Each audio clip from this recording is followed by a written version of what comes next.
All right, let's see. Where did we last leave off? Last time we left off, Dayton. we had just beaten the voices in the tavern's basement.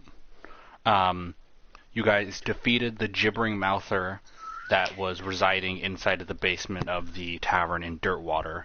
And you also rescued the necromancer's daughter before that, beating the witch Baba, and also revealing that Bacart and the necromancer's daughter Margaret have actually been seeing each other, and Margaret is pregnant with Bacart's child.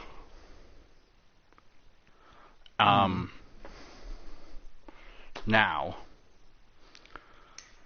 you have one mission left before you guys finish what you are staying here for. What were we staying here for?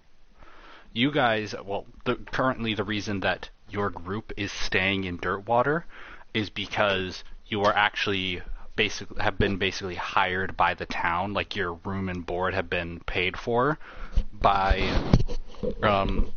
the citizens of the town to help stop something that is sort of your fault, but also sort of not your fault. You are being paid by the town to stay there to eliminate the rest of the demons that Jeremiah summoned, Jeremiah the demon priest that you fought in Grime Hollow. Okay. You are being hired to stay there to deal with the demons that managed to escape from Grime Hollow before you got there and fucked everything up. Not in a bad way. You fucked up everything in a good way. You killed everything.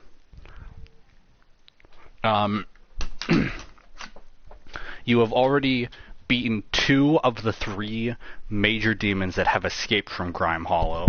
You have beaten the Balgura, and you have defeated the Aaron Yes. All that is left is one that you do not know the identity of, but it is a white demon that was originally reported. The existence of it was reported on by Remy, the short human child who you guys bailed out of prison. Because I wanted to steal him. Yeah. You did kidnap. You have kidnapped at least more than one person in the course of these events, Sky. Cool. But now, you guys have one mission to do before you are able to competently move on to defeating this white demon. There's one last job on the wanted board. It is assisting the Mad Alchemist of Dirtwater.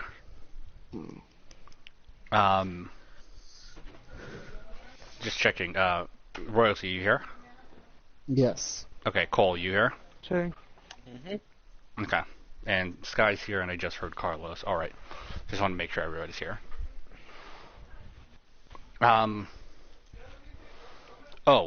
Also one thing. Sheriff Stash will not be able to accompany you on this particular mission, as there are... He's busy being literally death. No, he will not be able to accompany you on this mission because he can't tell you why, but something is going very, very wrong in Dirtwater that he isn't allowed to reveal to you yet. I would eat it. I'll actually eat him if he doesn't reveal it, so... But for now, he has told you to finish the last job. He has not told you. He's asked you to finish the last job on the wanted board, and then go and what's it called? Do the last demon mission. So I imagine you guys at least follow his request. Nope. Okay. Yeah. What? I say sure. I'm fine with Let's it. see. Lamau. Okay. I say Lamau and I cut his head off. So the 4 of you, Oswald, the Dragonborn peasant, Kai, the merman Aquamancer, Shokraus, the Dragonborn Storm Mage, and Mirai, I believe it was human, Actual father. the human cleric.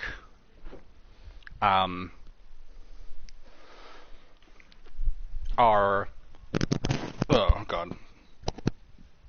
Okay. Are quickly approaching this hut. Actually, very, very close. It is like just one building down from the sheriff's office. It's this hut, and the only there's a few defining things about it, but the main one that you notice at first is that it is entirely made out of stone. Like the windows are stone? No, there are no windows. Oh. Is the door stone? Yes. The floor is stone? Yes. The Wow. two rock, like the mat that says welcome and that says like Yes, the there is a feeder welcome made mat that is stone made out and of a part large stone. flat stone. Oh my god. But there Am I is. made of stone since I'm in the house? What was that? Is the dirt made out of stone? Am I made out of stone? Okay. Okay. The Is dirt the is. dirt stone? There's stone in the dirt, but Cole, the you that's made out of stone, is already dead. Remember? You guys Oh, already that's killed the right. stone asshole. I forgot about But that. yeah, but there is not a single scrap of wood to be seen on the outside of this house. So no um, burning it down is what you're saying. Yeah, I guess that's a way you could That's see it. not. Can I kick That's it, usually the last kick its resort. stones in and make it fall down? No, it's like Do Jenga. it's not like made out of cobblestone. It's like a solid, like almost concrete wall. Bruh. Like it's not made out of rocks stacked on top of each other. Wait, like in Minecraft, if you made a wall out of actual stone? Yes. Like it's one solid piece. Oh yeah. It's my hero, dude. My hero. The other defining feature is you can see that there is a hole. Well, you assume that there's a hole in the ceiling on the other side of the house from where you're standing, and you can see smoke rising out of it. And the final defining feature is that you can see large, like blackened blast marks all over the house. There's some on the outside of the house, but you can see a remarkable amount of ash left behind from what you assume to be explosions of various types, just kind of peeking out from under the door. Like there was an explosion right on the opposite side, and some of it, managed to blow up underneath.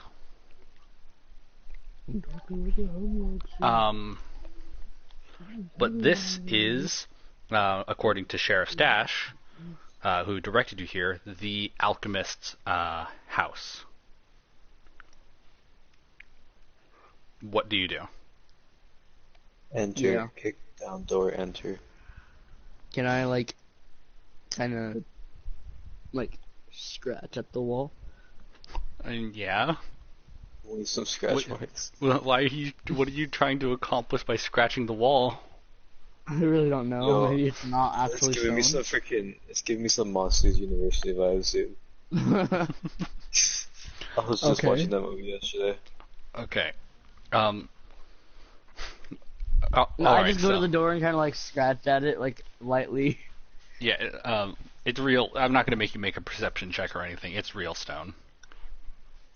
I do it again, not to check, just because I Because kind I of feel feel like like it. it. Yeah. I like how it feels on my nails. I also I mean, like cutting things. Wait, Sky, you should sharpen your nails on it. Me as I do that. I mean, fuck, I don't know what to do about that. You could just say yeah and go on about it. Yeah, okay, yeah, you do that. You sharpen your nails on the stone. You're all fancy and shit now. What is it all about? Cole, you said you I wanted to killed try to. 15 pigs. Cole, you said you wanted to try to enter it. Yes. Okay. Oswald walks up to you. This is the thing, Oswald. You've probably seen the alchemist before, but never really seen them. Every time you see them come out of this hut, which is very infrequently, they're wearing this long hooded robe, so you've never really seen their face. In fact, you don't even know if they're human or not. But as Oswald approaches the door and the, again, stone door, he pushes it and it actually swings open extremely easily. Like there's no scraping against the ground. It's almost like it's floating. It is. And inside, you see what can only really be described as an absolute fucking mess. There is paper strewn about every inch, every available space that you see that is not taken up by some sort of glass beaker filled with different bubbling fluids or dried materials is covered in these ineligible scribblings on various different sheets of paper. And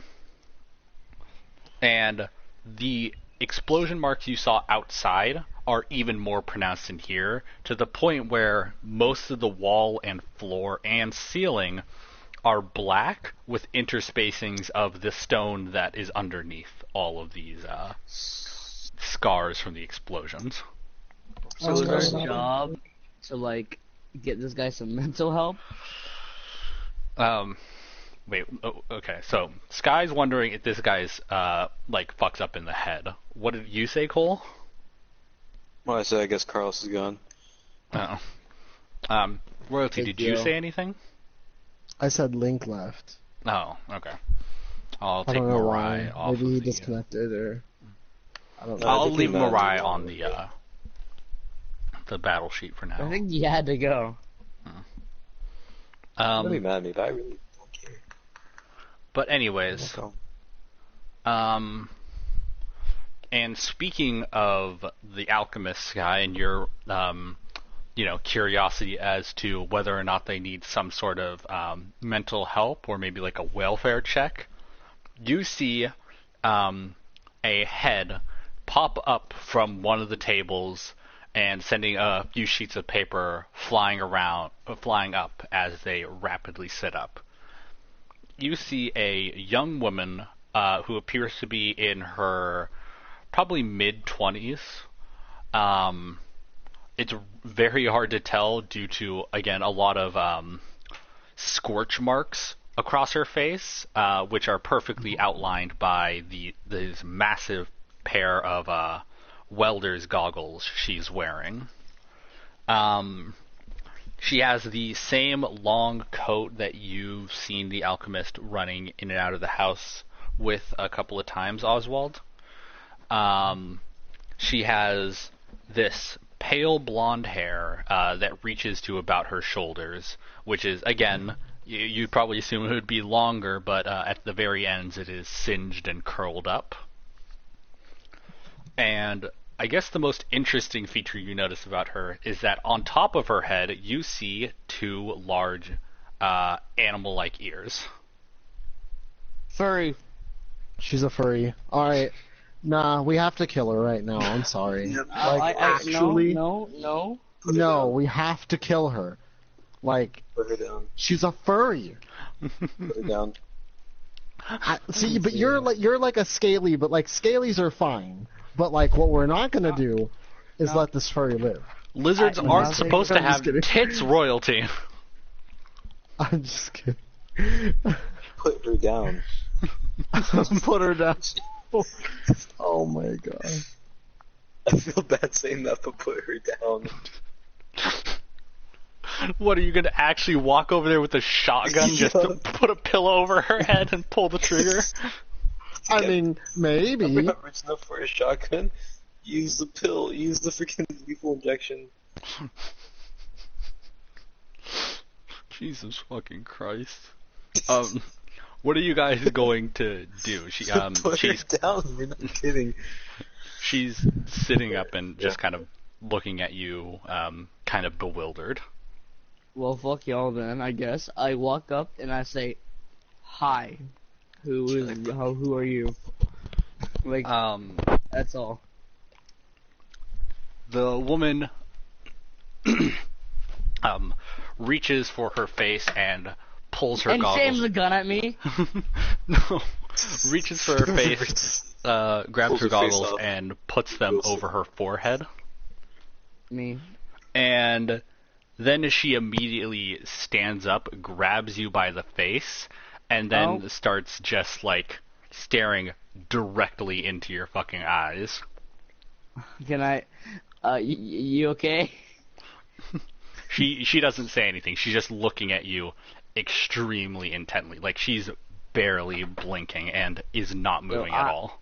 So I decided to say, I mean, man, I knew I Y'all looked ever good, seen but Up? jeez. What'd you say, Sky? Yelling somehow. I said I knew I looked good, but Jesus. Okay, hold 1 second. He lied. He had no. He didn't lie. He just died. He just did this. Hold up. Hold up. Then I just started thinking, okay, you know that meme where like the cartoon guy and his teeth, like he's a really big teeth and he's just looking at it like a hole up. Okay, I'm back. You're retarded. Okay.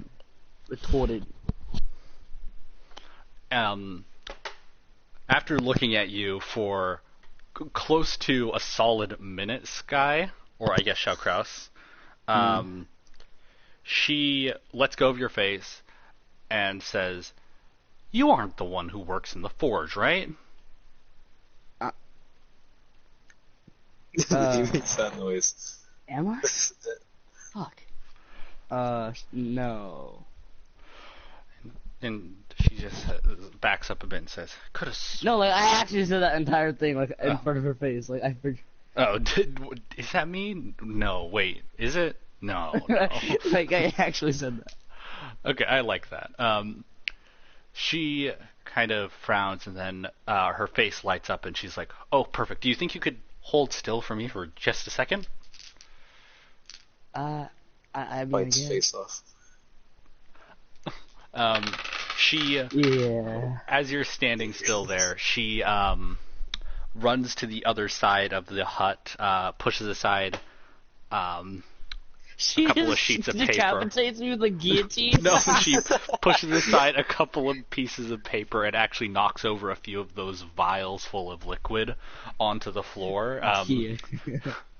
And pulls out a large pair of A tongs. grenade launcher. No, she's not gonna shoot you. But she pulls out a large pair of tongs, runs back over to you, Pulls out one of your teeth. and well, I mean, you're not far off. She actually runs back over to you, places the tongs between like your chin and your chest, like right about where your What if I your head electrocuted it on ends. accident? What if you what? Like he got like kind of shocked on accident. You can Like, if you can it's- decide if you want to like have that happen. That's absolutely possible. Nah. Okay. So I don't want to troll her that hard, lol. you don't want to boot gang her that hard. But she reaches the tongs right about where your head starts to turn to your neck, I'll be back. and pulls out Pulls a out the scale. small clump of scales. You actually do. I think you do probably take 1 damage from that, but I assume that Kai probably. Wait, sorry, heals she back. took my skills? Yeah, but I Yes. heal him back up. Yeah, she took I like decide about 3 shocker. scales from your head. to quote unquote accidentally shock her. Okay, yeah. Oh, You Yeah, she pulled scales out. She did 1 damage. Kai healed it back up pretty much instantly, and then you shock her, and she actually yelps and drops the tongs along with the scales onto the floor. Kind of frowns for a bit, looks up at you again, not like angrily, shit, can't believe you done this. but she looks up at you not angrily, but more curiously. And then carefully reaches down and picks up the tongs and the scales. Oh, I thought you were gonna say reaches down your throat. She pulls a full lion tamer, puts her fucking head in your mouth. Probably. I'm like, wait. But she takes the scales and puts them in a small jar filled with water, where they at first let out a very bright light as they start to electrify the water that they're floating in now, but the shocks slowly die down. And after that endeavor, she turns and sees Kai and Oswald. Kai, she looks at your your lower half, and then slowly starts to reach for the tongs again. She's not gonna touch me. She can forget that one. She she what? Thinking And I just tell her, don't even the think bulk about of disintegrates. thinking she can have her way with me. Heck no. I think that she actually is reaching for the tongs and starting to approach you, and then she realizes, wait a minute, you're the one that what's his name? The one with the big face? The sheriff. The one with the face. What? You're the one that they talked about. You're the one who's here to help me, right? That's you three? I thought there was a tree. And then I chime in saying, wait, you didn't do that for the help? What?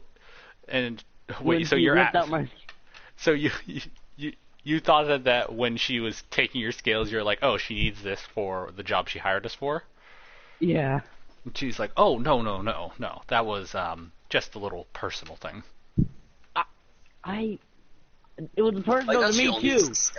I like how she only did it to Sky. Like I'm also a fire person, but I'm also a dragon, but she did it to him. Do you think that Oswald would actually say something about like why didn't she take my scales? Yeah. Oh. I think that actually it's up to you. Do you want to say that kind of? Do you want to say something along? Okay. When you say that, you're having a mental breakdown. Like it was personal to me too. When you say that, the 2 animal ears on the top of her head twitch a bit, mode? and she said, "Oh, I already have enough from you. You've been around for a while, so it was easy." And a oop. But you're the one that I was a resident. Yeah. So she's probably broken into your house at some point and taken some. Probably. Yeah. Honestly, probably. She looks between 3 of you and says, "Are you sure this is enough people for the job? I mean, the job isn't really hard, but I expected there to be a tree." No. A tree? Yeah, there was a tree.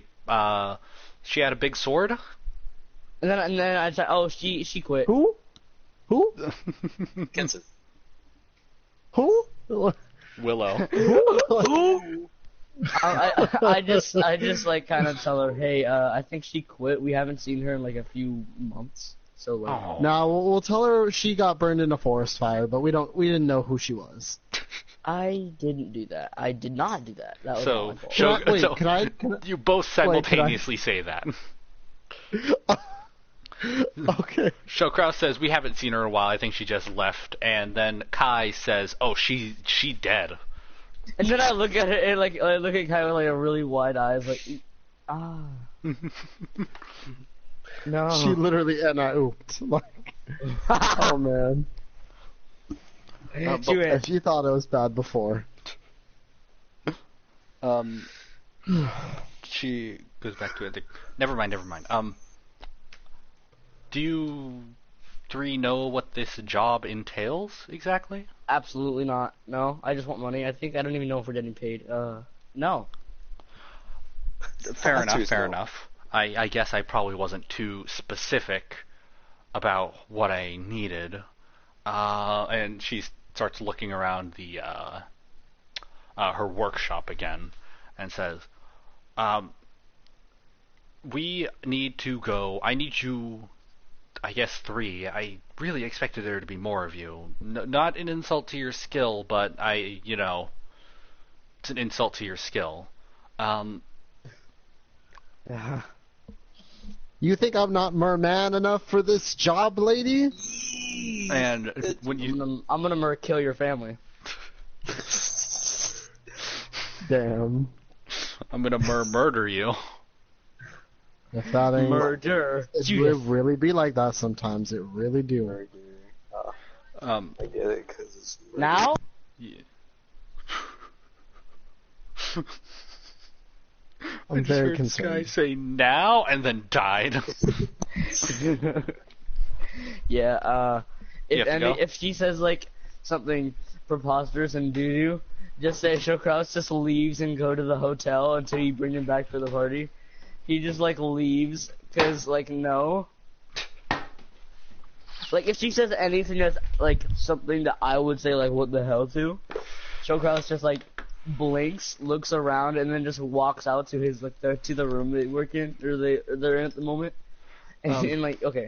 Well, I'm You gonna can give get you him for the mission, but he Yeah. just leaves. I'm gonna give you the perfect opportunity for that because after you like say you think I'm not merman enough for you, after you say that royalty, she's like, yeah, about that. Can I have some of those and like gestures to like your tail? The only one that's getting near this tail is somebody who's gonna get my tail, and that's not you. I don't understand what that means, but all right. Don't want to. So short answer is no. Oh, Wait a sec. Do you mind if I do something really quick? yeah. No, not at all. Well, as long as it's. Well, I was about to say if it's something that damages my work, but I think I've already done enough of that as it is. What is it? Alright, well, I guess I'm gonna need you to turn around. And just kind of close your eyes or whatever. He's gonna give her the tail. She looks very confused, but then she turns around and you also see a large, fluffy tail behind her. Okay, Put it down. so now, I'm gonna use change sex on her and turn her into a dude. No, Why are you like this? Oh no. you. Oh, yes. This is the Oh, this is yes. the place where I leave. Oh, yes. Like I see him I'm start not using the spell, and the second it happens, I just exit the building. Yes. Hopefully she won't notice anything different. We know the spell so well. We know when he's gonna do it, so we all just leave. Yeah, no, like Showcross hears like the first syllable of the chant that begins it, and he immediately launches himself out a window. Wait, there's no windows here. He makes a window and launches throws himself himself out. a Okay, window. yeah. I just take my staff, I break a window out, and I leave. Yeah, All she right, hears here we go. you shatter the wall and is like, "What was that noise?" They even know it's like 2 feet That away must from have the door. been, It's the, 2 feet away from the the sharks. Sharks? You have sharks? The sharks Okay, of let's wind. just say, Yes. let's just say Showcraft doesn't leave. I just like kind of Yeah, stay there, but like outside the door. yeah. Because you have to go Okay. eat right now, I assume. Yeah, I'm still gonna leave my PlayStation on too. I'm Alright. coming. Okay. So. What? But yeah, she's standing there and asks what that noise was. You said the sharks of wind. She's very confused, a little bit scared. You can kind of see her ears are like on end, and her tail is like kind of flicking around a bit nervously. Oh boy. Well, do I complete the spell? No. Let me see. How does what does change sex? I know what it does, but like, is there a Is there a rule? saving throw? I mean, that they technically do to resist it? speaking. Oh, let me see. Let me see. Actually, I do remember. I have the exact thing here. All right. So, Let me see. Okay, so I still have a little bit more to do on it, but okay, so you attempt to change one target to another sex. You can change a target to any sex, be it male, female, intersex, or any other sex that species has. An unwilling target can make a Constitution saving throw, being unaffected on a success. But to be fair, I don't think she knows what's coming her way. This Yeah, spell but I does think not that alter also the that target. not knowing would also count as like unwilling, because I think to be willing you have to be like change me into a girl. Ah, damn. Well, alright. This spell does not alter the target's gender identity, nor does it alter the overall physique. The spell's duration depends whether or not the target is willing. If the target is willing, the spell's effects are permanent. If the target is unwilling, the spell lasts for 24 hours. An unwilling target can repeat their Constitution saving throw every hour, ending the spell early on a success. Next to the Constitution saving throw, does it say DC and a number? No. I don't think so. All right. No, it doesn't. Okay, I'll roll. But I have to, like... Yeah. Yeah. I'll roll a Constitution saving throw. I didn't think of a Constitution for her, but it'd probably be decently high, probably a +2 at most. And your spell save is 14. Okay. Yeah, that's not gonna do it. Yeah, she's the guy now. Yeah. Okay. Her shoulders grow a bit broader, but as you said, it doesn't change the physique that much. Not much changes about her. She's a bit taller, broader, still kind of like Leith, like a kind of athletic physique. And when she, or I guess, the alchemist turns around, you see that they have a actually pretty thick beard. That's not what I expected. And just kind of confused, looks confused, and then says, "What did you do?" And then once those words come out of their mouth, their ears stand up on end again, and their tail goes straight up, and they just stand completely stock still. Well, what I did is I gave you an opportunity to explore yourself. So, do with that what you will. Most people would love to get a chance at this, and now you have one. But the whole reason I did it in the first place was to see if you were of my liking, but it doesn't necessarily seem to be the case. But either way, I still hope you enjoy, I guess.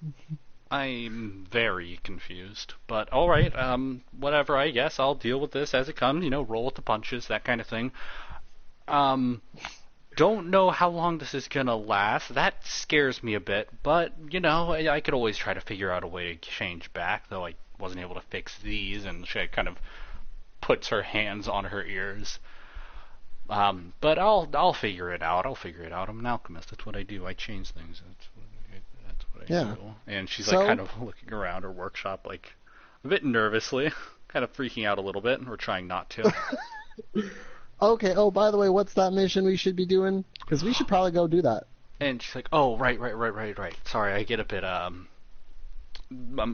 lose my train of thought sometimes. I need the help of a few competent, or at least decently strong adventurers to be able to escort me to a forest near what did I call it? Was it Eagle Ridge and Hawk Ridge? Hawk Edge? Hawk Cliff and Eagle Ridge? Or was it Eagle Cliff and Hawk Ridge? No, I think it was Eagle Ridge and Hawk Cliff. Okay. I need somebody to escort me to a forest about a kilometer, about a kilometer southwest of the Eagle Ridge Mountain. There is a lot of strange activity going on there, and I figured that maybe this is an opportunity to gather some more materials for, some more experiments. You never know what you'll be able to make with new things. So I was hoping I could get an escort there because I'm not exactly the most competent on my own. I get lost in town sometimes. It's an issue. Well, lucky for you, you have the best team in the town on the case. So. Sheriff Stash is here? All right, when do we start? Oh. Sure. And she just smiles and just waves her hand. I'm joking with you. I know you're referring to yourself, whether or not that may or may not be true.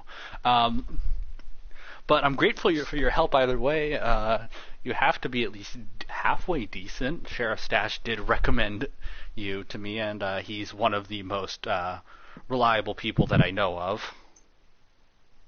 Yeah, he's pretty reliable. It's pretty sad that he has some personal issues going on though right now. Oh, is he all right? I mean, I know he's getting on in age. I haven't exactly been able to figure anything out to fix that, at least nothing that he'll accept. But is he all right? I hope so. Goodness, with all the wife and the sheriff duties, it's kind of hard for him to relax a little bit. And anyway, kind of nods her head along with that, and starts starts scurrying around the workshop, grabbing up small corked and uncorked vials and shoving them into this bag that she has slung over her shoulder. And says, I don't exactly know what to expect here. I've actually I would have probably gone on my own, but with all of the, demon activity going around recently, you can't be too sure it's not one of them. Don't have anything to deal with them. Not at all. Okay. All right, well, sounds good. Let's get going then. Oswald, do you have anything to say about this situation? Nah. All right, fair enough. Sure. I was about to mention to her just like a little funny thing. I was gonna do the whole cough under your breath thing and be like, because the wife is cheating on him, but I didn't. So she might have caught that, but you didn't. So for now, you didn't see that. So for now, she walks with you three to the forest mentioned, which is called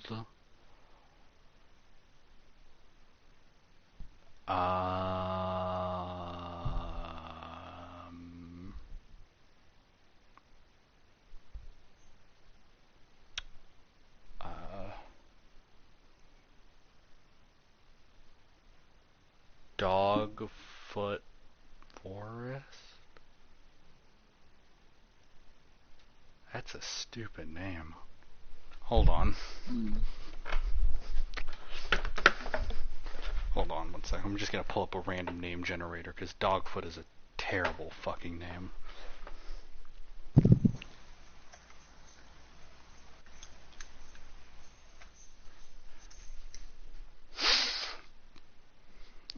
Forest name generator. Perfect that there is something this fucking specific.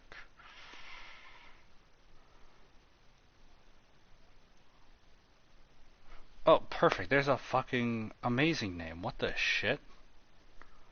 Okay, it's the Handpool Forest. Handpool Grove. That sounds better. Oh, okay. But she, with your help, manages to get to Handpool Grove with the assistance of a map that Sheriff Stash has been able to provide you of the area surrounding Dirtwater. Okay. And you reach it and roll both of you roll a perception check. All right, out of the 20. All right, let me see. 13. 17. Okay, yeah, I think that um, Cole, you notice that there are these like cotton ball sized yellow orbs. They're not like glowing or anything. Um, but you see these cotton ball sized yellow orbs just lazily floating through the air around you. Um, and randomly clinging to things, including your clothing. Um, in Kai's case, like sticking into his bubble and then like getting soggy and floating down to the bottom. Oh. Getting stuck in the alchemist, who has told you that her name is Circe. Haha. But getting stuck in Circe's hair, tail, ears, clinging to the trees around you, and just generally kind of being a fucking nuisance. Kai, you obviously notice all of this as well, but you notice one more thing, and that is that the forest around you is almost completely silent. Oh boy. Um, you can hear almost nothing at all from the surrounding forest. What noise you can hear is from much more natural things like the wind rushing through the trees, um, leaves falling to the ground, and obviously the footsteps of the three of you. Um,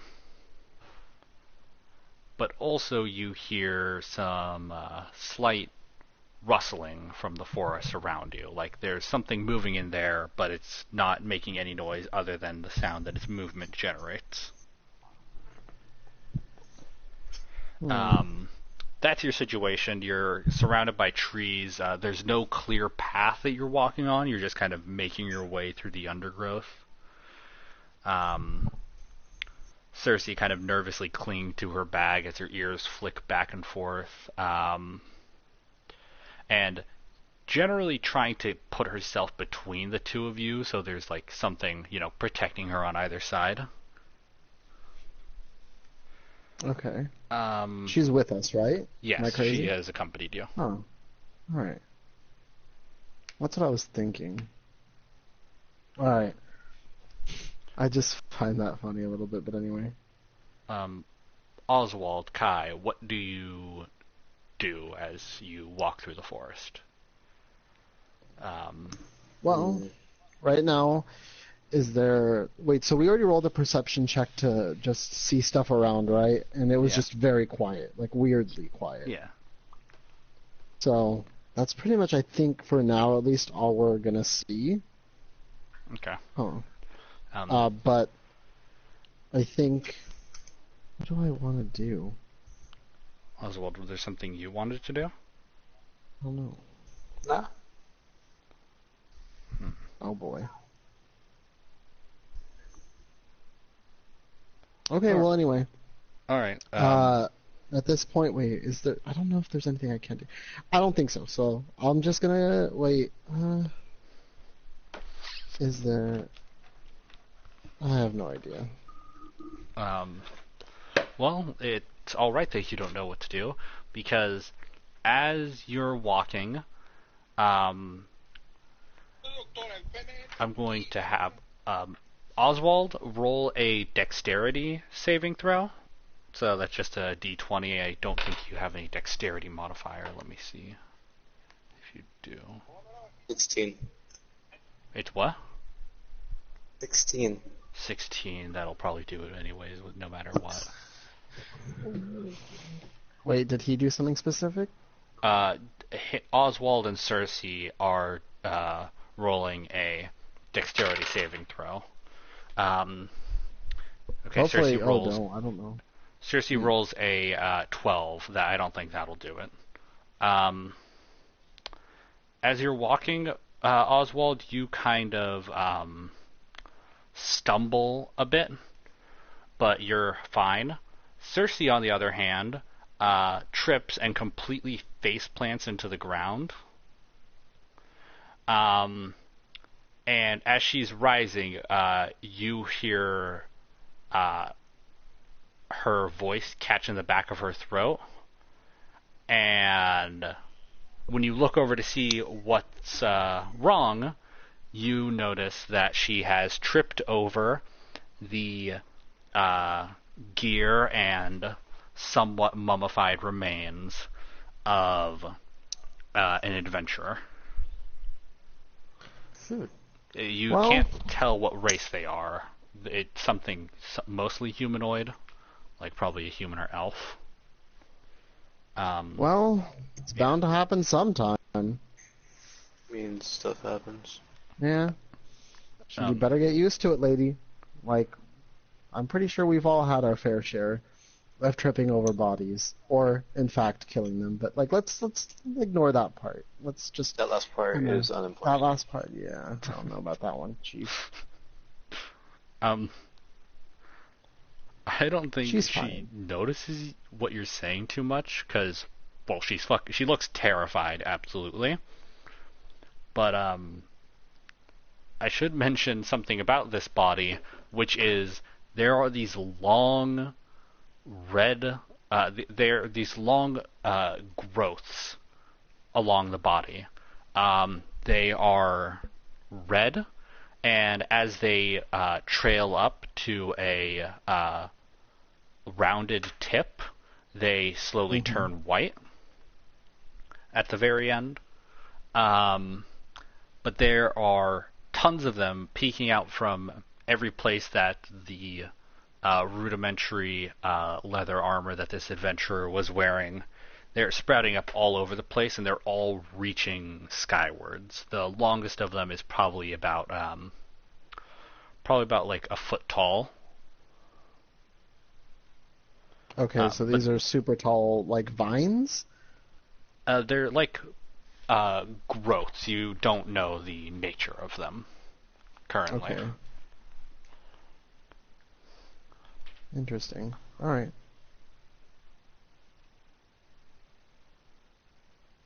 Okay, so then what do we do next? I'm thinking, well, I could do a perception check on the growths, right? To see if I recognize anything.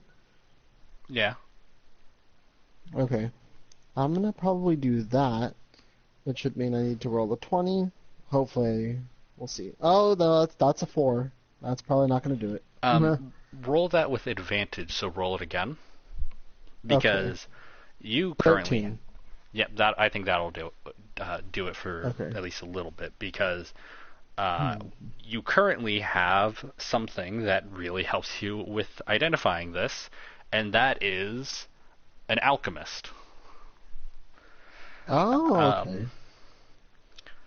With Cersei's help, you manage to identify that these are plant-like in nature.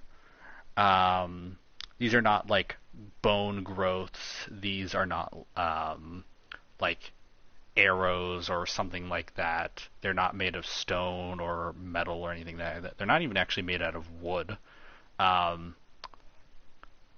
With Cersei's help, you're actually able to identify, since it wasn't super high, you won't be able to know too much other than that these are plant-like and more specifically fungal in nature. I'm back. Hey Carlos. But these are fungal in nature. Why you gotta take it personal like that? I'm bored. What do you do? Fungal meaning like mushroom. Mushroom, yeah. sorta. Yeah, they are these fungal growths sprouting up throughout the body, which So, are they really harming anything, or are they just just there? I feel like. hold on, let me roll. I was rolling like a nature check for Cersei to maybe help you out with determining that. No, you can't really tell if they're hurting anything or not. They don't seem to be. They're not like sharp or anything. And like again, they're pretty tall for fungus, but they're not like towering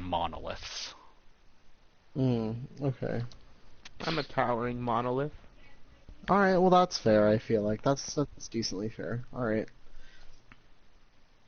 So in that case, I think we'll just leave them be. I feel like, right? I think I'm gonna do that. I'm just gonna be like, eh. So Unless she has something to say about it. no, I don't think she has anything to say. I think that she does like grab a sample of it though. Like just breaks off No. part of one of the growths and like puts it in the little glass flask. And then you guys continue on your way. And as the now four of you that Mirai is here, oh, I guess I should explain what's going on to Carlos real quick. The group, which still doesn't have a name, but that's not important right now, has accepted the job for the alchemist in town, who you have found out is a woman of indeterminate race named Cersei. She is the town's alchemist. The reason you can't determine her race is because she looks like she's human, but she also has these, like her facial features and everything are also very human. The only thing about her that like might suggest otherwise is she has two large animal-like ears growing out of the top of her head, as well as a large, fluffy tail behind her. And you are Put her currently down. going... What was that? Oh, I should put her down. She's not a furry!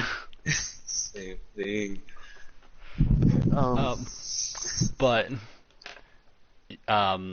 she has requested your help investigating some strange happenings in a forest about a kilometer southwest of the Eagle Ridge Mountain called Handpool Grove. And I don't feel safe around Cole anymore. he's No. trying to put down the furry. Oh, never mind. But the most recent thing that has happened is Cersei tripped over a body. There was these strange fungal growths growing out of the body. Cersei gathered a sample from it, and you guys continued on your way. And as you continue on your way, you see those spores that you Cole and Kai saw. Oswald and Kai, sorry.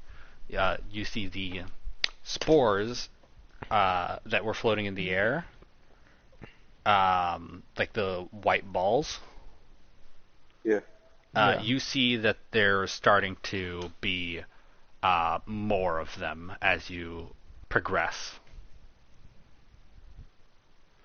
Like the air is beginning to become more and more filled with these strange foreign objects.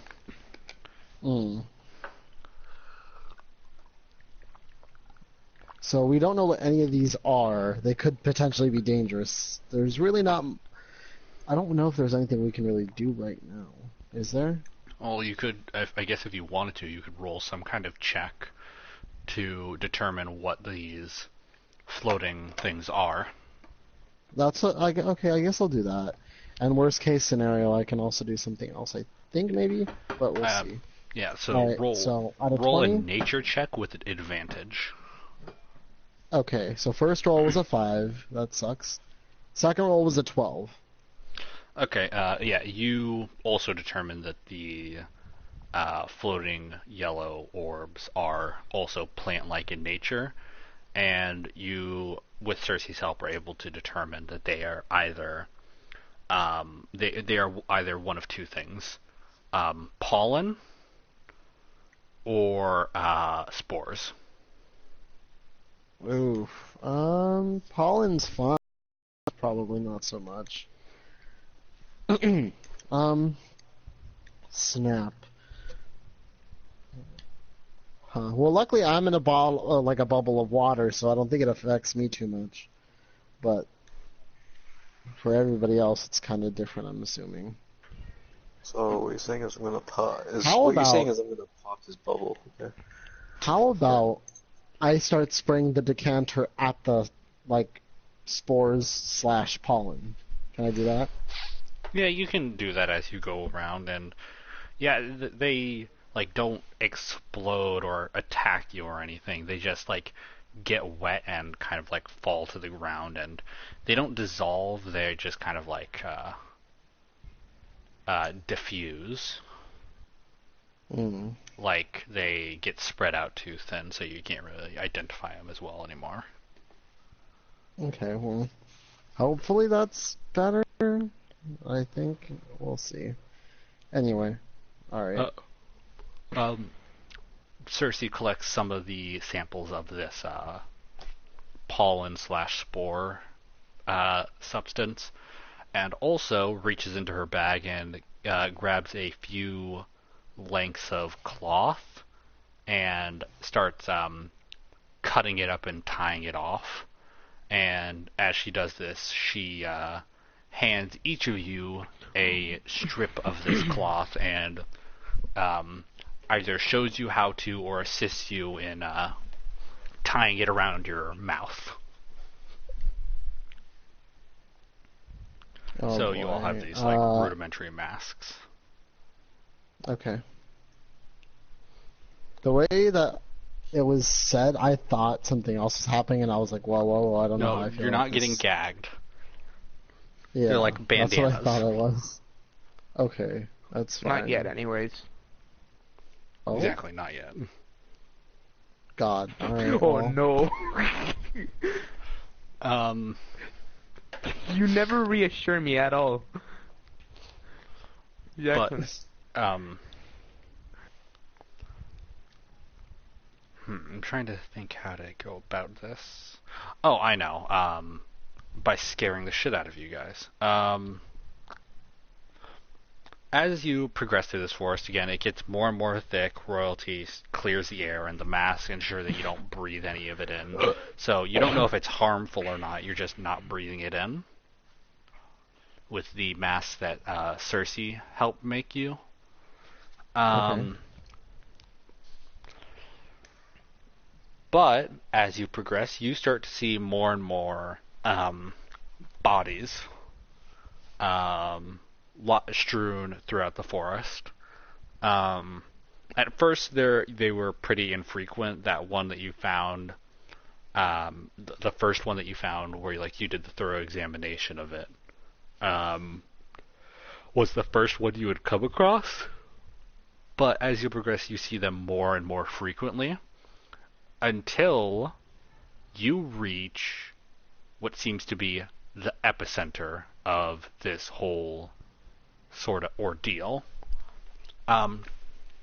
The air around you is so thick with these pollen/spore things that it becomes difficult to see anything beside them. Like, you could reach out into the air and squeeze your hand and grab a fistful of them. Oh boy, this is not good. And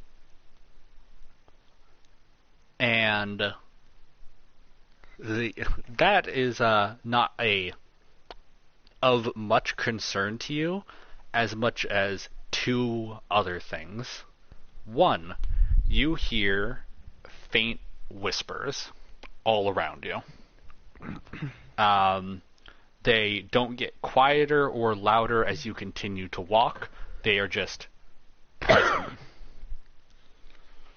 And second, which is the perhaps most concerning thing, I don't know about you, but I'd be pretty concerned about this. You see a ring of these corpses that you have been seeing, except these ones are quite different.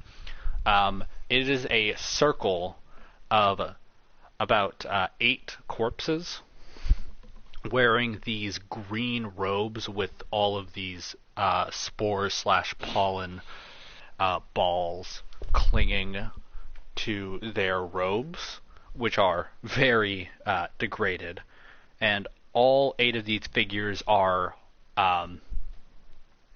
holding hands and on their knees, their heads and bodies tilted skywards. And they are completely motionless. Legit, just another Alright, day in the office. you know what dude. this means. Y'all Wait, know what- what this means. What'd you say, Cole? That's Just another legit, day in the just another office. day. Just another day in the office. Oh. All I'm doing for this. Yeah, just a pile of corpses on the floor and just another day in the office. Oh, no, this isn't a pile. These things are, don't know what they are because you haven't really approached them as much yet. You just reached a clearing, where there's this ring, in the center of the clearing, along with, the air thick with these yellow balls.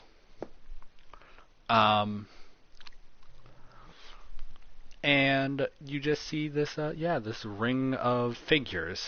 You don't know if they're alive, you don't know if they're dead, you don't know if they're human, you don't know if they're male or female. All you know is that they're wearing these green robes, and they are joined at the hand and not moving. What do the 3 of you do? Another day in I the office. already- I'll go touch it. Okay, We'll so go poke Oswald it. is going to start walking up to go touch it. What were you going to say, Kai? I was gonna say I'm gonna start flooding this bitch. I'm about to start flooding. Like I am about to start flooding this forest if things don't calm down in a second. I think I'm gonna. Should I start? That's the question. We're just like Wait, in a the- marsh sort of forest, right? No, it's a normal Wait, do I have forest. can I find a stick Okay. anywhere and just go poke it with a stick? Yeah, you can find tons of sticks all around, so you can just break Give me one a off of a stick. tree. Yeah, I'm gonna go poke it with the stick. All right. So Kai's debating internally whether or not to start flooding the forest. Oswald has broken a stick off of a tree and is approaching these figures to go poke them. Mirai, what do you do? Okay, wait. Give me a rundown on this again. You're in a clearing. The clearing is about it's a rough circle. It's about a 30-foot circumference.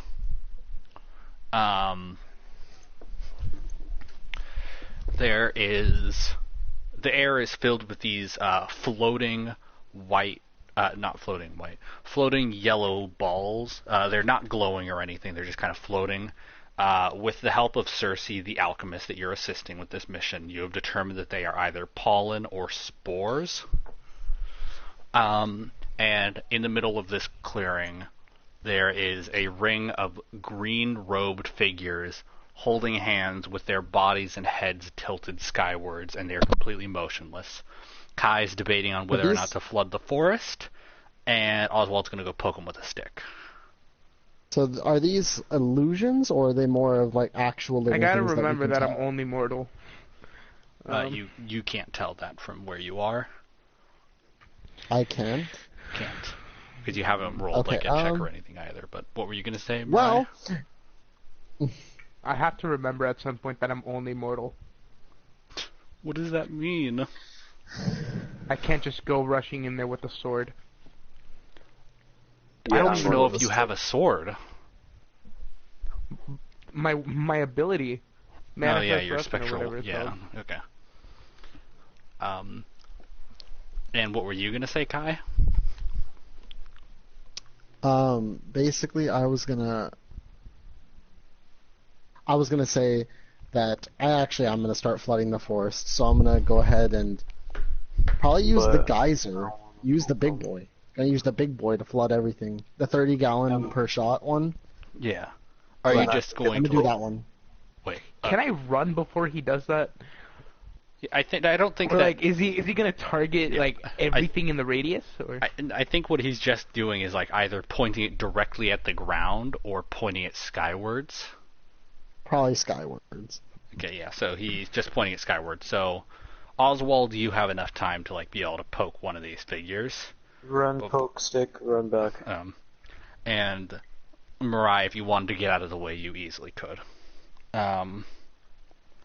Like it's not gonna affect you too much. It's mostly going to be like a heavy rain, since he's pointing it skywards. But Oswald, you run up and poke it with a stick, and the stick sinks in. Oh. Uh-oh. So they are solid. Yeah. So, yeah, you realize two things. One, these things are real for sure. Illusion magic in this world is entirely sensory based. So it could, at least as far as you guys know, illusion magic can't be used to create like solid constructs like this. So, for all intents and purposes, these are real. No, I won't even like leave it vague. These are real. There's no like, it's not illusion magic. Okay, well that's why I started flooding this forest. But Just in the case. second thing that happens, Oswald, is when you get close to them, you see what they're gathered around, and it's a hole in the ground, like a sinkhole. Interesting. Yeah. I throw the stick into the hole to see where it goes. Alright, yeah, you hear the stick kind of clattering off the sides of the hole as it, the sound of it slowly recedes and becomes quieter as it falls farther and farther down, before you hear it clatter, pretty far away sounding, and, the sound stops. And about that time, you start to feel like the rain hit the top of your head as Royalty's geyser starts to fall. I really love the fact that he can just grab anything from his environment and either beat the shit out of people with it or use it skillfully. Yeah, that's Yeah. Like I said, eventually they're going to become inherently magical. He's not at that point yet. Wait, what does that mean? Oh, in D&D there is a modifier for weapons. There's different kinds of like modifiers for weapons. So there's like heavy weapons, which can only be wielded with two hands, or there is like slashing weapons, which deal slashing damage. There's clubs and maces, which deal bludgeoning damage. But then there's also magical weapons, which are weapons that are enchanted with some sort of, arcane property, and these can deal normal damage to creatures that are normally immune to non-magical weapons. So eventually, Oswald will be able to pick up like tree branches and rocks and shit, and be able to do normal damage to things that would normally be immune to that. I just realized something. What? What? Wait, have you already did I already say what I'm gonna like prepare to do? No. Can I? Am I allowed to use adrenaline? I don't know what you mean by that. I mean, you know how I can like control my blood in order to like manifest weapons or objects, right? Yeah. Doesn't adrenaline like course through blood? No, because I'm pretty sure adrenaline is in your brain. I thought it was in your brain and your heart. Hmm. No, wait, it's a chemical that your brain releases, like I think in your bloodstream in order for like your heart to like start kind of working over Yeah, time. but I don't think you'd be able to do this. This seems like a skill you'd have to like unlock eventually. So even if this is something that you can do, this sounds like Interesting. something that the spell like haste might do, but you don't have that spell. Well, yeah, kind of like haste. But Basically, like my version of it would like increase. Well, like it would make my blood like thicker, kind of. no, haste, not paste. Paste. Alright Um, then. So since I can't do that, can I just cast a shield? Yeah. One of those like one-handed shields? Okay. Like Yeah. prepare, yeah, I want to prepare that action, like to cast it. All right. What do you want to prepare it for? If something attacks you, or if something gets too close to you? It's both. It's the same thing. All right. Yeah. So So. if I see something move, I'm either gonna yeet the shield at it, like run at them and bash them with the shield, All right. or just You're gonna block pull the Captain attack. America, basically. Or Sentinel class from D2. I'm thinking more Captain America in this lines, along these lines. I heard it feels like I got soup in it. Can I cast a hammer too? You wouldn't be able to use both, unfortunately. Oof. Alright. But I think Yeah, you but have. Cast my when you're... Yeah, you have a warhammer. Hold on. Okay. You have like an actual physical weapon that's a warhammer. Seriously? Yeah. You have two starting weapons. You have a light crossbow, and you have a warhammer. Is a warhammer a two-handed weapon? It can be one-handed or two-handed. You do realize that that I can now both wield a shield and a hammer. Yes. Alright, I know what I'm doing. Shield and Okay. hammer. Alright, I'm preparing to cast a shield, but I have the hammer in my hands. All right. Fair enough. But the rain starts to come down. Oswald, you see, actually, as the water starts to fall down this hole, you see a light somewhere down there starting to shine. Yeah. What do you do? I'd run back to my team. All right. Yeah, you run back to them. Okay, back. Okay. Yeah, a light started to shine from the hole, and Oswald retreated back to the two of you. And you see, as this rain starts to fall more heavily, the 8 figures around the hole start to move, but they don't start to, like, rise. They start to get affected by the rain. You see that their bodies kind of shake slightly because it is quite heavy rain since you did use geyser. But their bodies shake a bit as large, heavy raindrops hit them repeatedly, and eventually the hoods of one of these road figures falls back, and you see that remember those red growths that you found on the corpses of those adventurers you've been walking past? Yes, I'm guessing those are recent adventurers. Yeah, you would assume so now, at least, because you see that the head of this robed figure is completely encompassed by those growths. Okay, so is there any way I can use my water to clear it out? I mean, yeah, you can try. I guess that you could probably use, like, I don't know, like, maybe... I'll let you actually kind of figure out how you would want to do it. Like, there's a lot of ways that you could use your water to try and do it. Is this that. person alive? You don't know. I would hope not. You do not know. Hmm. Can we like cast a perception check or something? Okay, yeah. Those of you Yeah. who want to do a perception check, go ahead and roll it to try to determine whatever I forgot. you I want. forgot. I need to get the website up. Actually, What was it called? this it's if you look up D&D Dice Roller, the first one should be like by Wizards of the Coast. I That's got the one we 11. use. Okay, 11.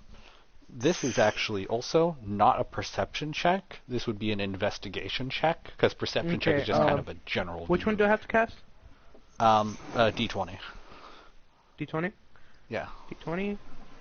I got 8. Okay.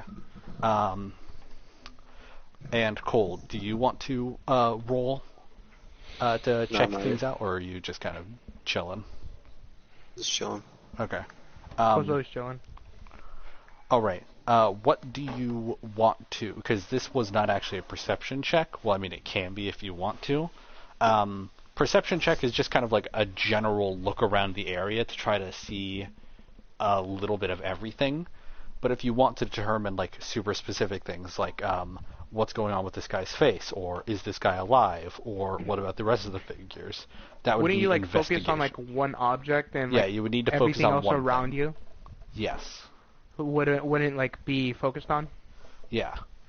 So you pretty much just direct all of your focus onto one thing. Yes. So investigation is focusing on one thing in specific to try to determine something. Perception is a general look around. Do you want to do? Are you doing perception or investigation? The two of you who rolled. I guess I was gonna do investigation. Okay. I'll What are do you trying to? perception to keep a lookout. All right. What are you trying to investigate, Royalty? I'm trying to see if this person is still alive and if there looks to be any sort of weaknesses to these sort of like growths. All right. You said you rolled a 12, Royalty, or was it 11? 11. Okay. That's not very high, but it's also not terrible. So I'll say that you feel pretty sure that this guy is dead, because the only reason that they were moving was the rain hitting them, which knocked back the hood, and even with the hood down, they're not like moving to put the hood back on or anything. They're still motionless aside from outside forces moving them. So you assume this thing to be dead. And as for weaknesses in what's growing on their face, like I said, it's that same fungus from earlier. It wasn't like particularly strong, like Cersei was able to break off a piece of it with her bare hands. Yeah. Okay. Like they're kind of twig-like, but these are not growing in like the same way. These are growing. These are not growing in like long stalks. These are growing in like large flat plates across the face. So as for weaknesses, you can't really tell any other than that. You probably assume that they're somewhat brittle. As for you, Carlos, with your general perception check, you see, you can't really tell if it's just the rain or if it's something else. But you see movement from the trees that are on the outside of this clearing. So that's your current situation. Wait, so I see what? Movement of like you see the branches Yeah, of but the I'm trees casting that moving. shield. Okay, yeah, so your shield is up now, but the thing is you can't tell if the movement is from like something in the trees or if it's just from the rain that Royalty has caused moving the trees. I'm still casting it, and by me casting it, it should kind of give my like fellow companions an indication that I noticed that something's wrong. Yeah, that's fair. I can understand that. Yeah, so I say that the three of you are, well, the four of you, including Cersei, are like kind of on guard for whatever fuckery might occur. And then you hear the sound of scraping, and all four of you, see movement coming from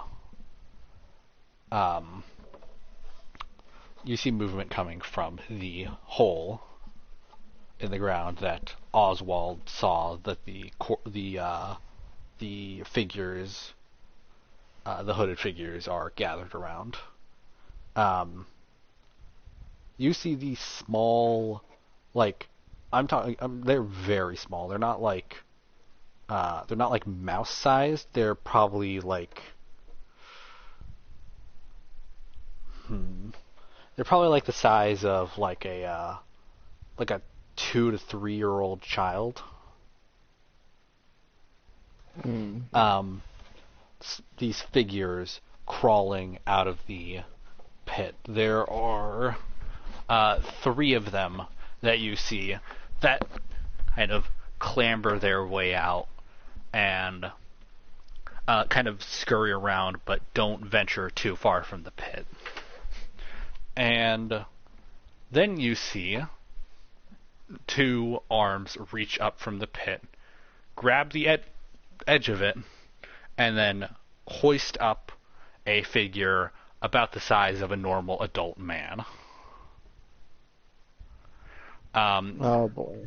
This thing is about 5 feet tall, and those fungal plates that you saw on the figure, on that one hooded figure's face, this thing's body seems to be comprised of them.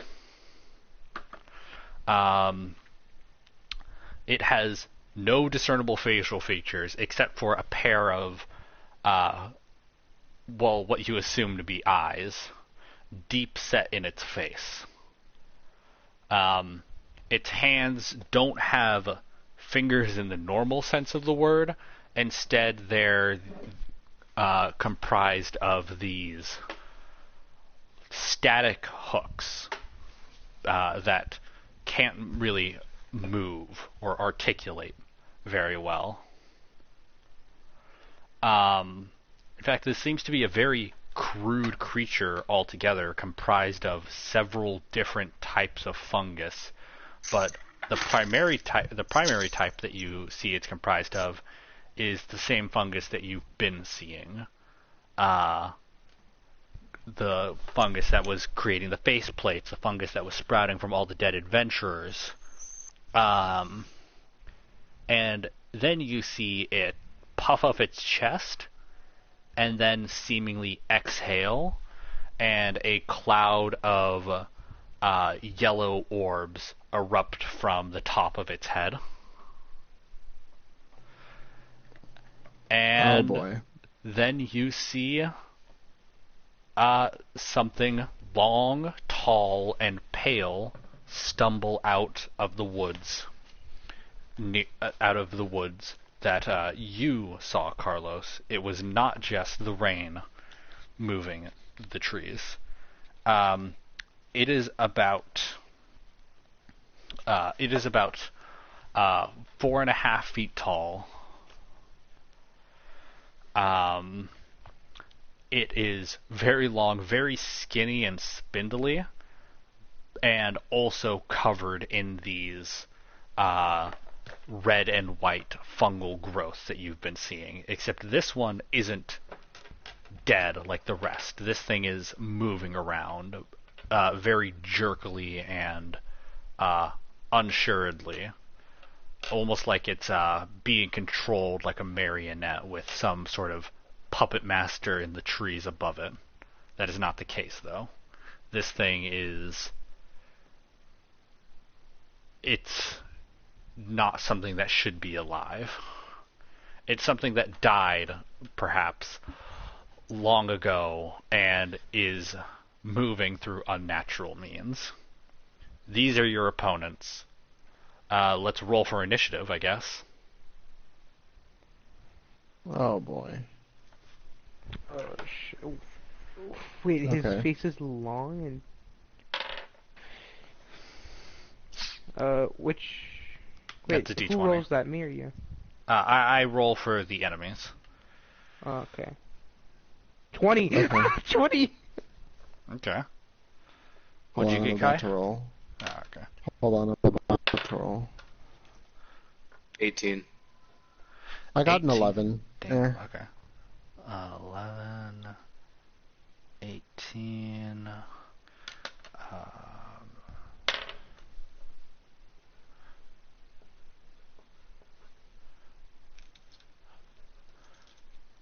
Hold up.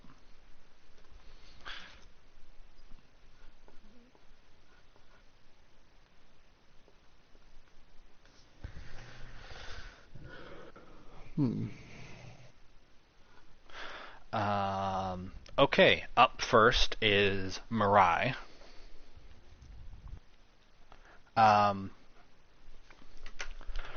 Mirai, what do you do? There are three child-sized figures which are also fungal in nature around the hole. There is the larger one standing near the child-sized fungal creature, and then there is the long, thin creature covered in growths near the the edge of the clearing. What do you do? Is it a clicker? Wait, clicker, like from Last of Us? Yes. The face of the I guess that's a good analogy. The face of the robed figure kind of resembles that. Alright, face of the robed figure. Wait, so it's robed. Like, is that the long one? The long, tall one? No, the robed figure is... There was 8 robed figures that were joining hands, that were, like, kneeling around the pit that the 4 mushroom creatures crawled out of.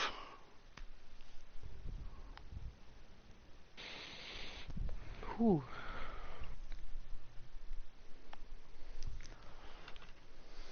Alright then,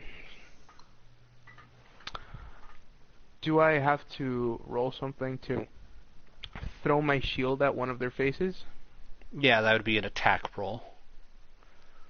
So roll a d20. D20? I'm calling it right now, I'm getting a 6. I got a 16. Okay, yeah, that'll... wait, what are you aiming at? Their face. No, but which creature are you aiming at? You will only be able to hit one. Clicker. No, wait, so you're aiming at the Clicker-looking dude. kneeling figure? The tall one, the tall... Oh, the skinny tall, one. thin one. Okay. Let's see how much... Wait, no, now it reminds me of a... what's it called? Of a monster from Home Sweet Home. I don't know what that is. Me either. It's a webtoon. Okay. Yeah, you hit it. I think the shield would probably do bludgeoning damage, and it's a spiritual weapon. Okay, roll a d8. A D8? Yeah. 2. 2. Okay. Yeah, you deal 2 damage to the long, thin creature. You hit it right in the gut, and it kind of bends over before standing up again and kind of dragging its feet in your guys' general direction. Oswald, it is your turn. Okay. Hit crowbar. What's crowbar? What are you gonna go hit with the crowbar? Same thing Carlos hit. Okay. Yeah, you rush over to the long, thin creature. Roll an attack. That's was again. D20. Oh. Huh. 13. Yeah, that's gonna hit him. Roll 1d6 for damage. 4. 4.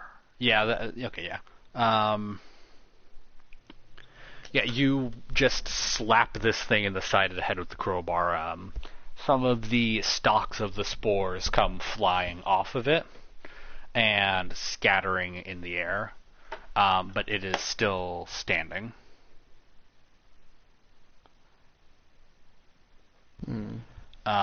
Next up is Cersei. Cersei is actually going to kind of get behind Kai and is going to reach into her bag, grab a green vial, and throw it, and it lands. Oh, I have to make a attack. It lands near the feet of the creature that you guys have been attacking. And it starts bubbling a bit, but then it freezes mid-bubble. And the creature that you guys, the two of you, Oswald and Mirai, attacked, continues to try to move forward, but this time when it moves forward, it falls over and its legs stay in place. It is currently immobilized. Good. Kai, it is your turn. I'm gonna have to agree with Okay. royalty on that So one. this thing is. Did we establish if this thing was a plant or if it was a human? Which thing? This The- enemy that we're all attacking. Oh, I'm pretty sure it's a that plant. one. I'll allow you to roll like a. I mean, it's got fungus on it or like some kind of growth. I'll allow you to roll No, I know a. that. I guess this would probably be an Arcana check. No, roll a Okay. nature I'll be right check. back. Roll a Okay. nature check to. If it ends up being my identify. turn, just him with crowbar against me. All right. Roll a All right, nature so check. I'm gonna. Okay, out of 20, 6. I got 6. You know it's covered in fungus, and that's about it. Okay. You don't well, know if it's plant or animal underneath the fungus. either way, what I'm gonna do now is let me see. Because I obviously am gonna try to attack it, but I gotta be smart about it. Because obviously, if it's stuck in place, Mhm. that's good. But I also gotta make sure I know what I'm doing.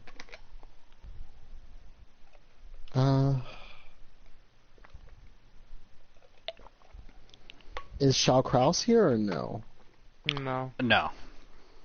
But if Sky comes back, Shao Kraus will hop into battle. Alright, because what I think I'm going to do is I think I'm going to use one of my cantrips, Water Bolt. Okay, that's And that is- if I remember correctly, that's force damage, correct? No, That bludgeoning is damage. bludgeoning damage, yeah. And it's 1d10 bludgeoning, 1d10, and target shit. becomes soaked. Yeah, and target becomes soaked. So, let's see how many I have to see if I hit it, of course, first. Yeah. So, I'm aiming to hit this same monster everybody else has been hitting. And out of a d20, let me see, 7?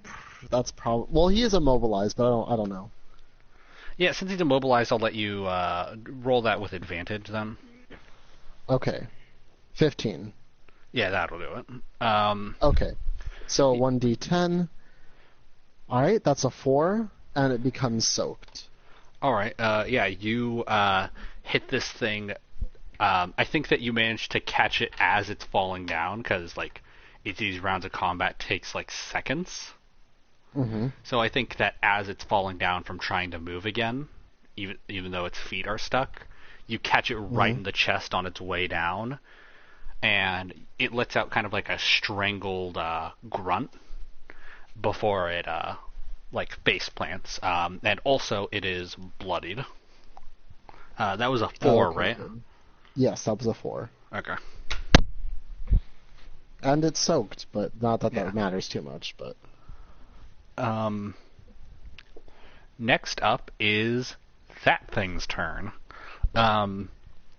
It manages to prop itself up on one of its long,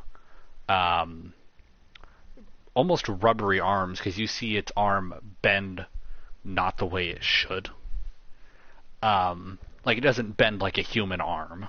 It bends more like a general appendage, almost like a tentacle. Hmm.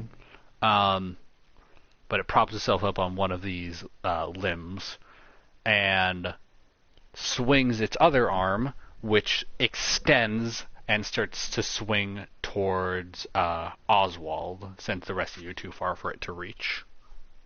Okay. Okay, so let's see, that is an 18, but I'm gonna roll at disadvantage since he's immobilized. That's a 13. That's still going to do it. Yeah, it manages to swipe Oswald and actually rakes him across the face with these small, like, little knitting needle, not knitting needle's too big, like a sewing needle, sized, like, spikes it has on the inside of its hand. And it rakes Oswald across the face and deals 1d4, really. Okay, it deals 5 damage. 5 bludgeoning damage.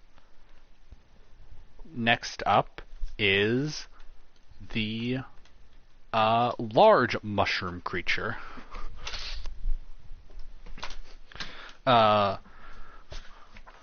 Let's see what. Oh, it's pretty weak actually. That's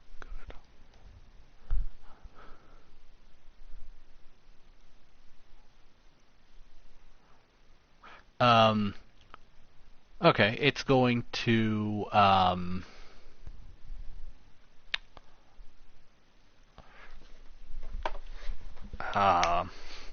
it's going to inhale again and exhale, but instead of the normal yellow spores that you have seen throughout this entire walk in the forest, it instead lets out a puff of thick green spores. And I need all of you to roll a Constitution saving throw with advantage. Okay. Let me see how this goes. First one is 11. Second one is 12. That made a real big difference. 12. But that actually is enough. Okay. Mirai, roll a, or I guess Carlos, roll a d20. Alright. Well, you D20? actually roll 2 d20s and you take the higher number. 20. Okay, yeah, never mind. You're good. 14. I'll roll for Oswald, I guess. That's an 8, and that is a 17. Okay, he's good. And Cersei's turn. 8 and a 20. Okay, yeah, everybody's fine. Thank goodness. The mask, the reason you guys rolled with advantage is because the mask that Cersei made you helped you protect yourselves from inhaling these spores. Nice. Go with Cersei. He launched spores? Yeah, it launched. Yeah, I guess I might as well tell you guys the stuff that you've been seeing in the air have been spores from this creature.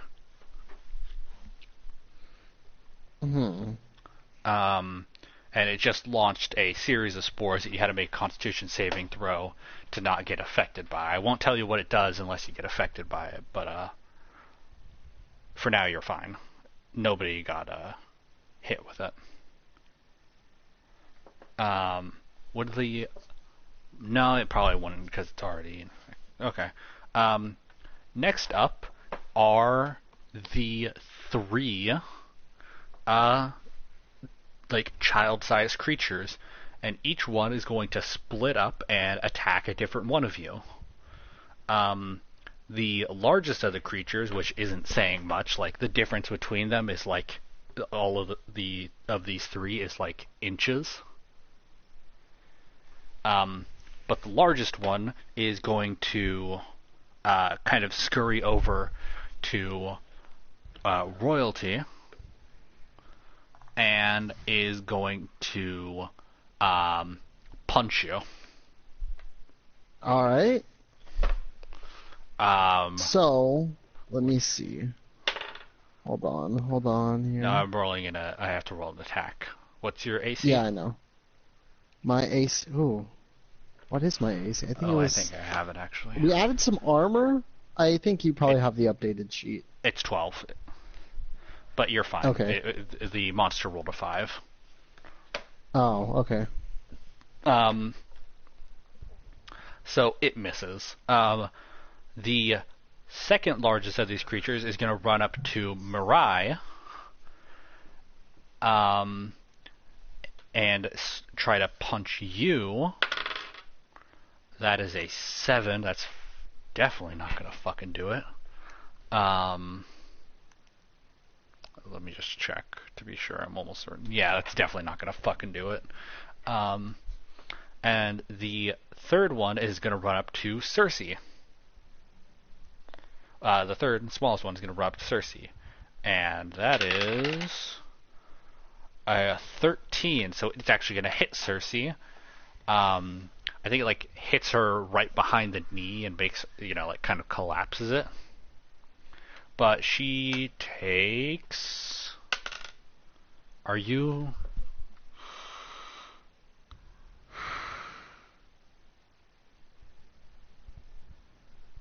What the fuck do I do about that? I don't know. What just happened? So this creature has one attack, which is Fist. This attack hits for 1d4 minus 1 bludgeoning damage. So meaning if I rolled a 4, I would subtract 1 and it would be a 3. So the highest it could get is 3. I rolled a 1. What the fuck do I do about that? I don't know. Was there just no damage? Yeah, never mind. Yeah, I guess so. It doesn't catch Cersei behind the knee. It hits her, and it manages to actually hit her, but it just doesn't do anything. This is the least threatening fight you guys have had to deal with so far. Good. All you've done is bully a tall thing, and have mushrooms try to hit you. And Jesus Christ. Okay, well, whatever. It's Mirai's turn now. Whoa.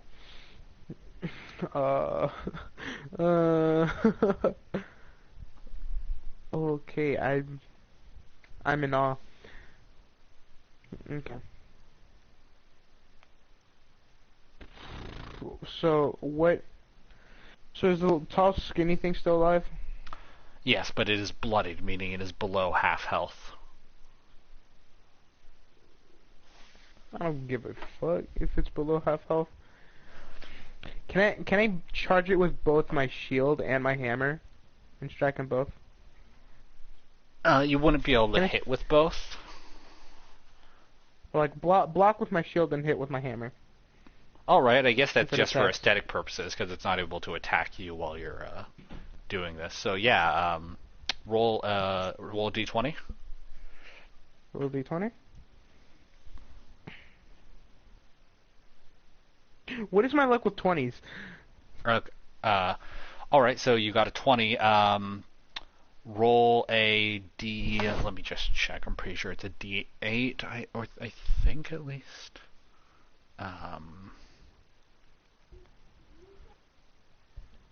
Yeah, roll a d8 for damage.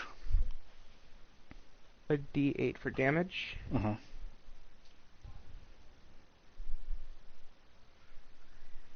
6. Okay, yeah, how do you want to kill it? It's dead. How do you want to, execute it? I want to do a flip move, hit it with my hammer, then hit it with my shield. Alright, yeah, I Or think I that could just you... grab the edge of my with the edge of my shield and just kind of bash its head in. I got an idea for how that can kind of work. As you run up to it, it swings at you kind of in a last desperate attempt, which you manage to block with your shield, and you do a front flip as you're running to build up some momentum and bring the hammer crashing down to the top of its head. That your hammer gets lodged in there, and then you bring the shield down that you created, and you bring it down on its neck and decapitate it. There's no spray of blood, but this thing is dead. That is poetry right there. Yes, very much so. Next is Oswald's turn. He told me to just hit with a crowbar. I guess I'll have him swing at the thing that hits Cersei. So that's a 4, so never mind. I guess he misses. Maybe I should start using the automatic dice roller. These dice don't seem to do too well. Whatever. Next up is Cersei's turn. And she's going to... Oh, Cersei's a girl? Yeah. Yeah. Cersei is a girl, but royalty changed her into a guy. But Why only does for he have 24 this hours. magic? It's because he decided to, instead of taking a spell that can heal people or taking a spell that can damage people, he chose a spell that can change somebody's sex. Don't you shame me. I will shame you. No. He's gonna turn every like cute girl into some kind of cute guy. Is there something wrong with that? Leave some pussy for me, man. No. I thought you said traps were fine. Well, You're not are you saying making no. traps or are you making men? Well, I mean, technically for you, I guess it'd be different, but I don't know. Well, because you're like, wait, is Mirai a human or a robot? I forgot. I thought Mirai's she was human. supposed to be. Oh, okay. Well, either way, it's all good. But Cersei is going to. Oh, I know what she'll do.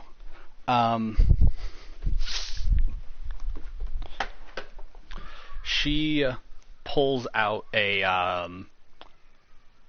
what the fuck is that? Hold up.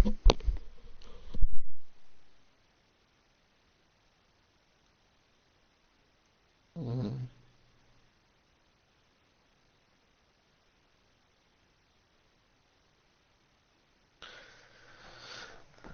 Huh.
Wait, so what's happening right now?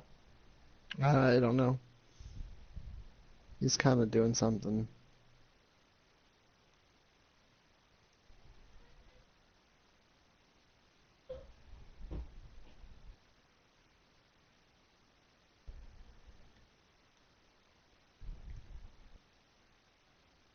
Hmm.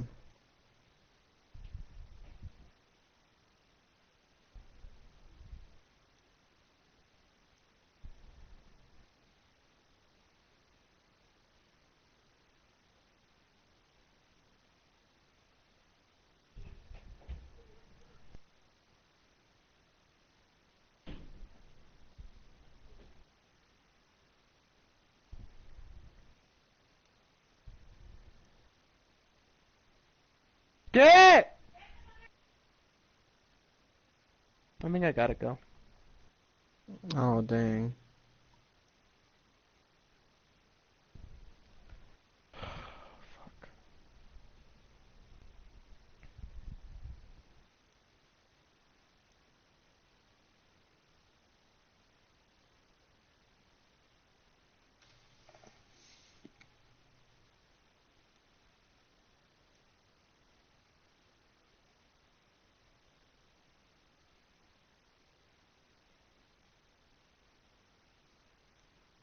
Alright. Okay, I'm back. It was Hold just on. some random kids outside, like, in the house behind my house. Oh, okay. I I think thought I it was gotta like- go. No, it sounded like there was somebody in my backyard. That's why I got I'll be right concerned. back. Mm. But, anyways, Mirai, Cersei, reaches into her bag and pulls out another small flask. This one is a kind of shimmering golden one. It almost looks like it might be like just liquid gold. But she pulls it out and throws it, and it hits you for 2 damage. But it hurts you because it's a glass bottle that just broke against the back of your head. Alright, What? Jackson, What's up? I'll be back if I can. Oh, okay. I gotta go outside for a bit. I'm not sure if I'm like gonna get off, but I'm gonna just leave my PlayStation on. All right. I don't know how you're gonna play it off in the start. Okay. I'm still here, luckily. Yeah. I guess that I'll switch it so that it's to you, Royalty. Instead of throwing the potion, she pulls it out and like just breaks it against the back of your head.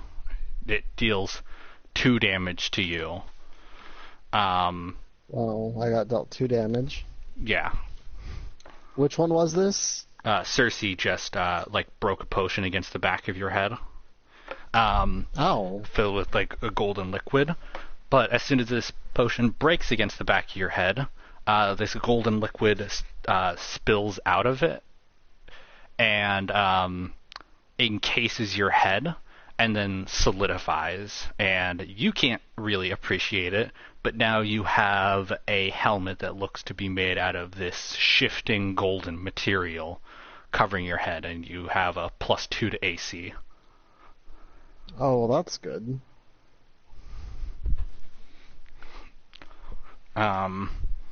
Next is your turn. Okay, so where are the enemies on the battlefield right now? Slash. There is... Did we kill that bloodied one yet? Yeah.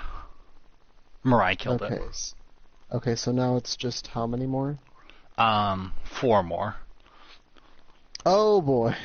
Alright. There is 3, like, small child-sized creatures. 2 of them on the ground near you and Cersei. 1 near Oswald. And then there is the tall mushroom creature still over by the pit. Okay. Okay. Is there any way I can grab one of these childlike creatures and slam it against the big dude? Because I want to do that. Okay, yeah, roll just a straight up strength check. Is that out of 20? Yeah. 19. 20 minus 1, so 18. Yeah, you managed to pick it up. Now roll a d20 to actually attack this thing with the other thing. Okay. 20. Okay, that's crazy. But I rolled a 20. Okay, yeah, you got 20, so it definitely hit. In fact, I think that we established that the way that 20s work for attack rolls is that it's a critical and that you do double damage. Okay, so I'm hitting the little one against this big mushroom dude. Yeah, so roll... With the water tendril, I mean. Oh, you used water tendril? Sorry, I don't know if I made that clear or not. You didn't. I thought you just picked it up by its leg with your bare hands. Either way, well, it worked either way, but... Yeah. I did not mean that, so whatever way is fine. You want to calculate it. If you don't want to use the spell, it's whatever. 2d6 bludgeoning my bad. damage to both Okay. creatures. So 2d6 bludgeoning to both?